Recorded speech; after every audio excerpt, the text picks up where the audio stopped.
Hello, my name is James Cool. I am the producing artistic director here at Tipping Point, and we have been talking to, or I've been talking to artists that you'll be familiar with through Tipping Point, and I've been talking to them about what it is that they do with the creative process and the things that the ways that they create outside of theater. This idea was born from the idea that I tend to do other things that to get the creative flow moving again when I'm stuck on an obstacle or a problem that I don't know.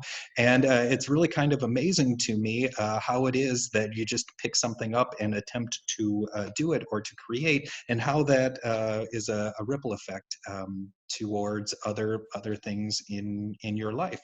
I think especially if you're an artist. So today I am talking with Dave Davies. Hi, Dave. Hi, James. Good to see you. How you holding up? Doing well. I've taken up the hobby of growing hair. It's going very well for you. Yeah, it may be about the fullest I've ever had it. Here, I'll do that.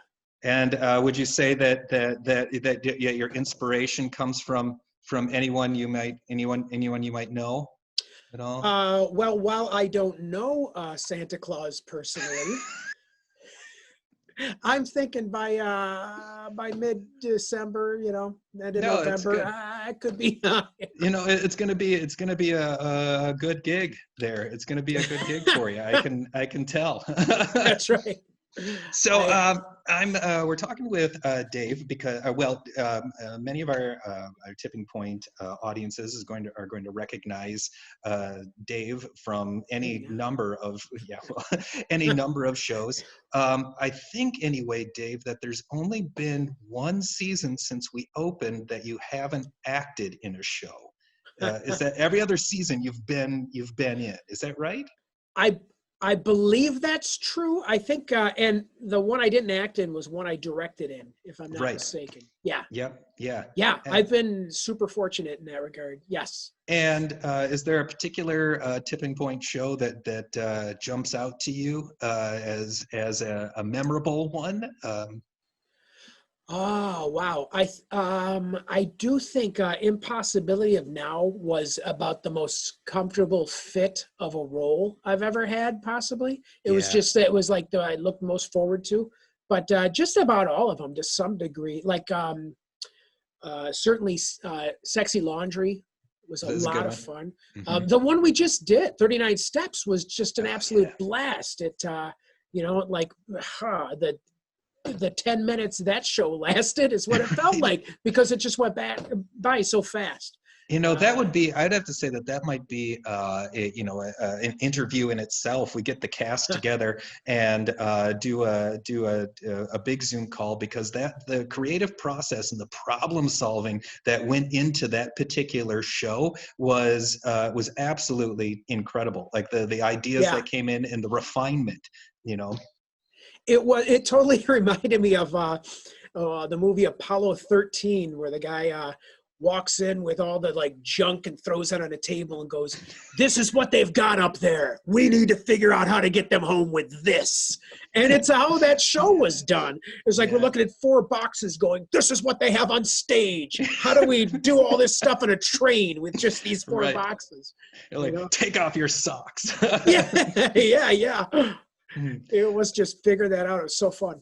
So, bridging off of that, and in the creative process, Dave, I don't know when you started doing this, but you do these. I want to call them silhouette paintings I suppose you could do them of anybody, but they're mostly from famous celebrities or famous individuals or moments from film or music. And I was wondering, could you explain the process of creating these, or how you discovered oh, this is cool, let's do this, because they're really quite wonderful. It's the kind of imagery I use is something that I've always been a fan of, and I guess that being a fan of that started years ago with carving pumpkins for Halloween, realizing that when you carve a pumpkin, you don't have an option of like different shades or different colors. I mean, there are those people who do that kind of thinning out, but I didn't do that. Mine was just like cutting holes directly. So it was either like, negative space or space, and you'd have to draw that template. Like if you wanted a Dracula or Frankenstein or Wolfman or anything, I had to create that template. And I became such a fan of doing that it's basically, although it looks like you can identify who it is right away. When you take a step back, you realize it's just one color on top of another color. And that's all it is. It's just shapes. And there's something about that really intrigues me. And they're lovely. About so these paintings, like I've seen photos. I've only seen a few of them, one or two in person actually. Do they vary in size, or are you, because they seem like they're a larger canvas type of a picture? I've got a few different sizes that I've done. How it started, like that I started doing it, I won't say professionally, I guess, but how I guess started doing it by requests of people was in my living room at where I live here. Not to air too much dirty laundry, but after my wife and I divorced, which we're still good friends and stuff, she was moving out, and I said, well, take anything you want in the living room. That's take it all. And she took me up on that and took it all.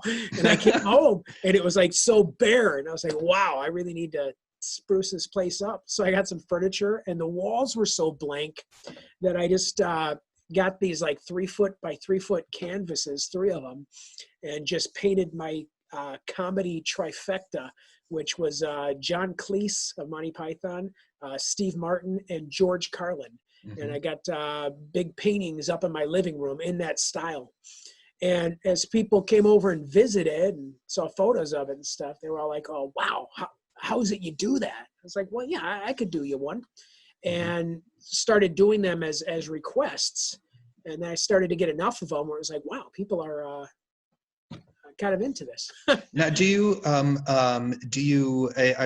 because they are paint on canvas, yeah. But are they free-handed, or is there? Do you use like a projection type template to get there? A little of both. Overall, it's a lot of it's templated, but I'll take an original photograph of that someone wants, and I've done someone's like, here's a family member I have, or here's my parents, or whatever, and I'll take it into Photoshop in the computer and treat it like that initially, but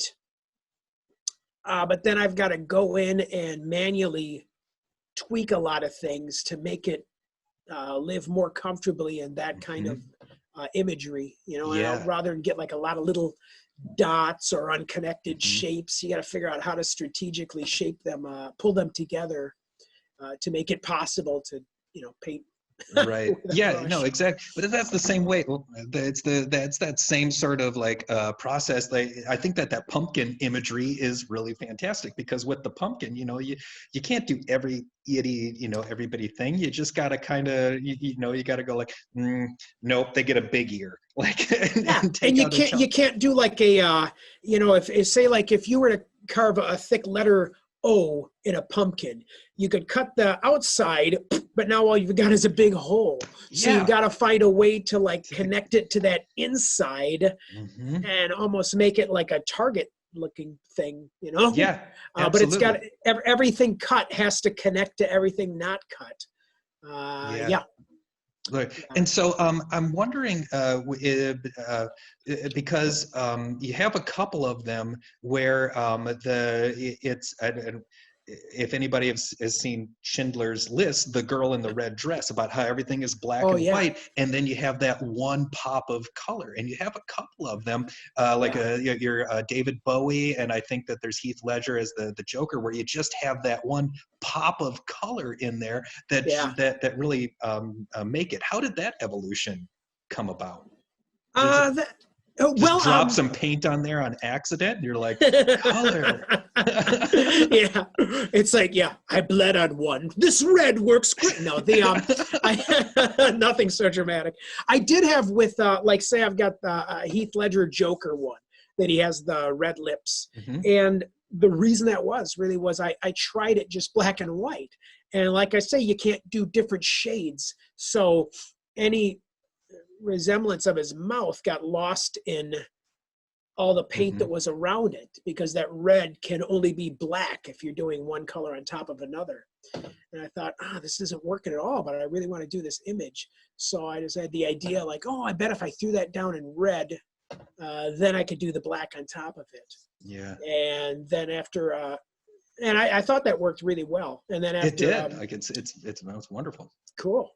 Yeah, and with the David Bowie one, it was kind of it just seemed very obvious to me, like looking at that image, like, that's such an iconic view, that with the orange lightning on his face, the Ziggy Stardust face. It's like that can only be orange. If you do that in black and white, we're going to be like, this is garbage. Well, that's another really that leads down this question of creativity and the process of creativity. When you look at something and you're honest with yourself and go, no, that's garbage. That's garbage. And what that either how that does that spurn you towards like picking it up and doing another one and trying to make it not garbage? Or are there just some, images that you're like, no, that one's garbage and I'm done with that. I'm never going back to that one again. Yeah, there are some images like that. I mean, it's got like the images that I've painted are probably about half of the images I've considered. If even that, because there's a lot of them, it's like, it just can't work out. And that's happened too, that a lot of people will be like, can you paint this member of my family?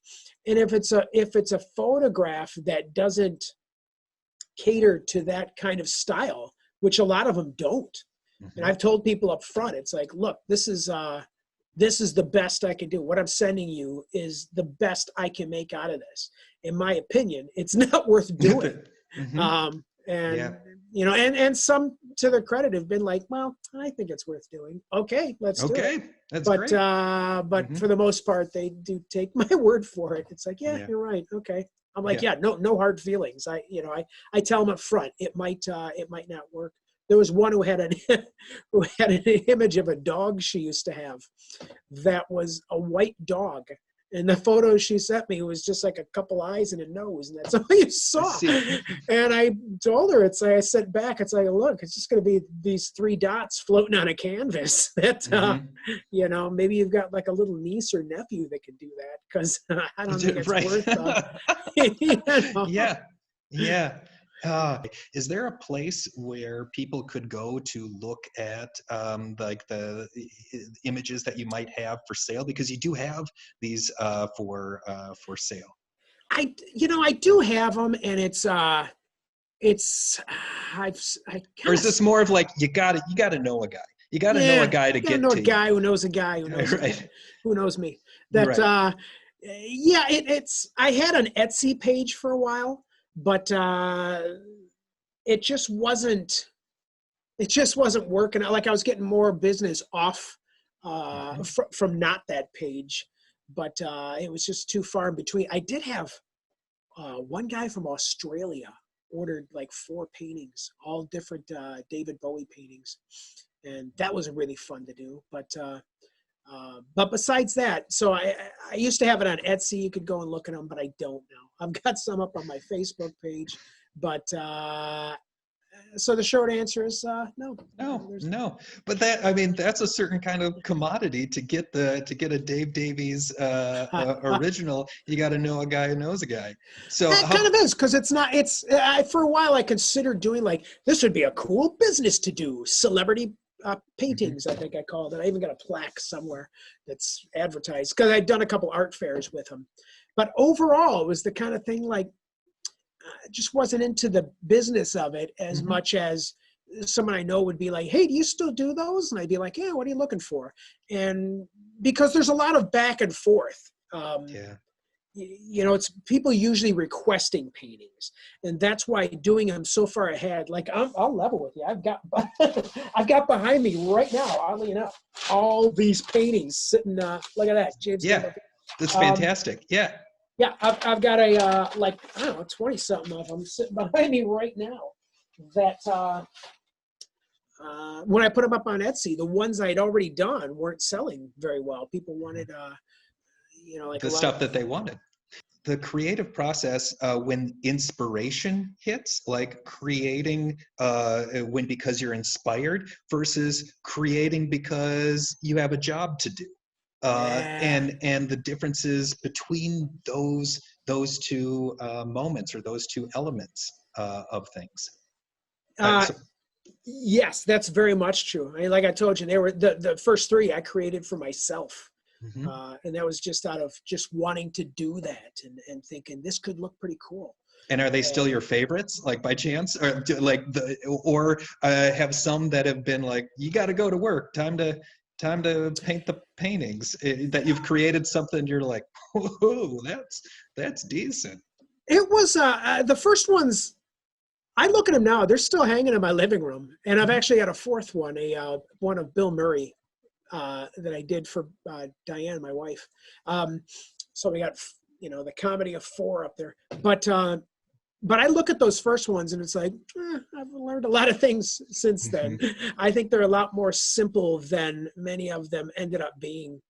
But because the first ones, I looked for those celebrities in particular, like photographs of those celebrities in particular.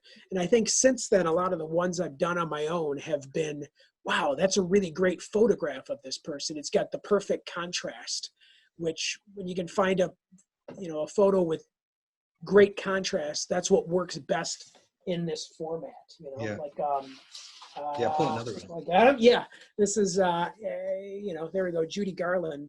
When I saw like the contrast of it, in particular, like the straps of her dress, were like, that's really cool, and like I say, it's just one shape on top of another. If you see, like, it's just, it's not, there's no gray areas or scale or anything like that. It's just shapes.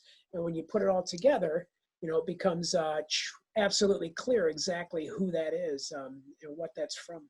So they all work in that way. They're almost borderline optical illusion in that sense. That if you saw just a shape from one of the paintings, you'd be, what is that? Oh, that's an eyelash. Yeah. It's also very theatrical of you to only deal in black paint, like, the blacks wearing them backstage. You're like, no, I only deal in one color. It kind of is. I mean, I have done some before, like someone wanted a different color on top of one. I'm like, yeah, okay, yeah, I can totally do it in different colors, but overall, then someone will send me something like, I don't know, the Mona Lisa and be like, can you do this? No, I cannot. Well, it's nice to be open to that, and you don't, pull the Henry Ford where, you say, yes, you can have any color you want so long as it's black. That's right. Yeah. So when do you do these? Do you find that you are drawn to do them when you have I don't know, free time? I bet you're a busy guy. Like I got a lot of free time now. Well, when do you get drawn to do this? Do you go like a week or two and you're like, man, haven't painted a celebrity in a while. I gotta get in there. Or is it, like, it's when I do. I haven't done one in quite a while now, but when I do, it's like when someone requests some, I get borderline obsessive with it. It's kind of, I noticed that about my personality. Like, say, like, while this quarantine's going on, I've done some jigsaw puzzles. And I love jigsaw puzzles. Yeah. And I love them to like dangerous degrees, I'll be like working on it. It's like, honey, you coming to bed? It's 3 a.m. Yeah, hold on. I just got to finish the sky. I get obsessed. And that's how it is with the painting sometimes. I just put on like an audio book or something and just be working at it. And it's very relaxing, very zen, I Nice. Yeah. Nice. So I want to move into, because the paintings are not the only creative thing that outside, like, because you do improv and you do acting, and that's a very performative base. But lately you've been posting these comic strips where it's just the same three guys in this comic strip. Four guys. Or four guys, I'm sorry. One doesn't talk, yeah. And there's some material. Why doesn't the fourth guy ever talk? That's Like, right. what is it with him? But where did this come from? The Adventures of Superhero Guy, is that right? Superhero Man, yeah. Superhero Man. Where did this come from? Well, I've always been a big fan of comic books, always. And for a while, I even considered like becoming a cartoonist, because I used to draw a lot when I was younger.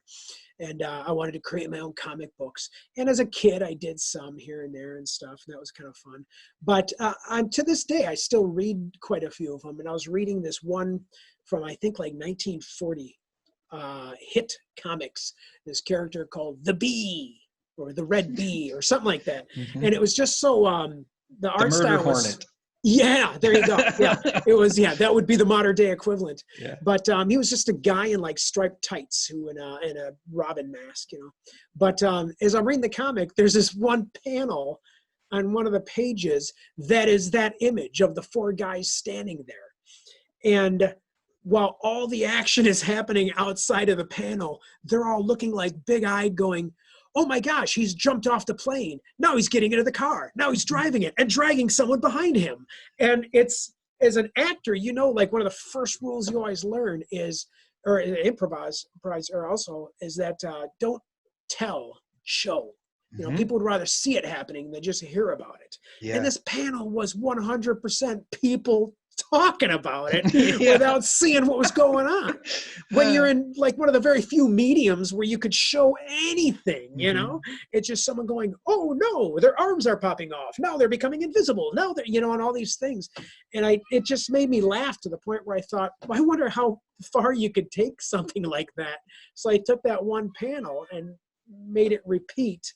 And every day is like a whole different story just being told by the people seeing it. Seeing the story or watching the action. Yeah. So each strip is typically like, oh no, here comes the hero. But look at that great villain. Who will stop him? Wait, here comes the hero. Oh, now they're fighting. Oh, it doesn't look good. Now it looks good. And he won. And he won. All done. Yeah. It reminds me. It reminded me. It reminds me a little bit of the Saturday Night Live sketch, and I think it's Norm Macdonald, where he's a sketch artist, but he's terrible at eyes and hair. So all of his sketches have glasses on and hats. So he was the one that the sketch artist that I believe did the Unabomber, because he had the glasses and the hood over, and then he starts going through glasses with cowboy hats and things like that. There's this I just had this image of the cartoonists of that comic, and they're like, uh-oh, what are we gonna do? We got to cut out a page, and they put it all into that one, because they're like, I don't know how to draw lizard people. How are we gonna draw that? Just put the four guys in there. That's right. I want you to take out page 26, and on page 25, where you have the guy saying, oh no, I want him instead to say, look, he's grabbed the steering wheel. Now he's going zigzagging down the road, and people are flying out of, and yeah, that's it. That's it. Just crunch as much as you can in that spot. Yeah. Well, how long is that now? How long have you been doing the comic strip? How long has this been able to be extended? It's a funny thing. I just do it as kind of like as a complete joke kind of thing. It's just something that I got a little bit of time. It doesn't take much to do, and I just been putting one up on Facebook each morning, each weekday morning. So it's one of its primary goals too is reminding people that it is Monday, it is Tuesday, it is Wednesday, because if I didn't know any better, days like this Monday? What's Monday? Monday. Today? Yeah, Would, definitely Monday. yes. Unless that's not when this is shown. If we That's put true. this out People on are going to be Thursday. watching this on a Thursday going, what the What? yeah, these guys are nuts. But yeah, I just been, planning a few ahead, and I think I just put out the 25th one today. So Nice. yeah, the original panel had a little page number in the corner of the box. Excuse me. So I just took it out and put it like in the third box and keep it as the strip number, so it's like you're reading strip 1, 2, 3, and today's 25. And there's still little stories coming along, just playing with the format. Absolutely. So let's, I guess my last question for you, I don't mean to put you on the spot at all here about it, but do you have like a favorite quote or idea based around creativity or the creative impulse about the need or the importance of it for you, or that you'd be able to share with us?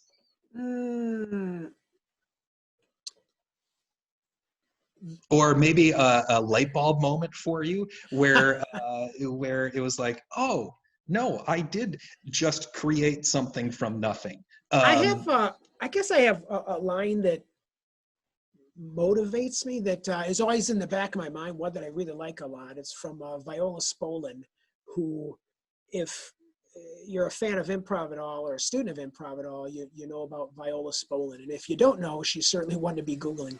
But she once said, the fear is not of the unknown, but of not knowing. And I thought that was brilliant because it's very true. It's like it goes hand in hand with, I've told classes and students before, it's like being ignorant is not a bad thing. It's choosing to remain that way that keeps it a bad thing. So it's always that kind of thing. It's like when you don't know something, like, with the paintings or anything, it's like, what would happen if I did this? Only one way to find out. Yeah. Do it. So it's figure that way, that it's like it's not the fear of the unknown. It's fear of not knowing. It's fear of doing nothing about it. It's keeping it unknown. It's like, go for it. Yeah, I think that's a big part of my improv attitude too. It's like, try it. But that's an insane idea. Yeah, the more reason we should try it. It's so crazy, it just might work. What's the worst that's going to happen? I mean, no one's here to laugh at it anyway. So Exactly. We had one, I'll confess this to you. I teach through an effort called the Improv Project, where I used to go into Detroit public schools when they had them. But once a week, and we would teach improv to the school kids and work with them. And they really got into it. And I could go on about it. But now we're recording. The group is like online through Zoom like this, recording how to play certain games, certain improv games, and explaining the rules. And we did one yesterday or a couple days ago maybe. But the bottom line is I forgot it was the kids were going to be the audience. And it was like someone said something, and the way I heard it inspired something else. And I'm about mid-sentence when I hear someone going, yeah, cut, what do you mean cut? Oh, right. Yeah, right. No, kids can't hear that. Whoops. It was well, it's good. The end. The end. Well, Dave, the end. I think that we're there. I think that's a great place to leave it. I thank you very, very much for sharing your art outside of theater. Thank you for everything that you do for Tipping Point and spending a little bit of time with us today. Wish you the best. Look forward to having you back here in the building again, and getting through this.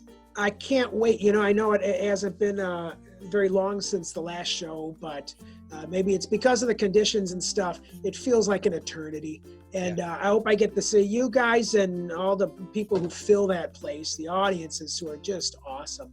I really miss all that, so I hope it happens sooner than later. But, so do I. Yeah. So do I. Yeah. Cool. All right. Well, thank you very much, Dave. Take care. You too, buddy. Talk to you soon. All right. Bye. Bye.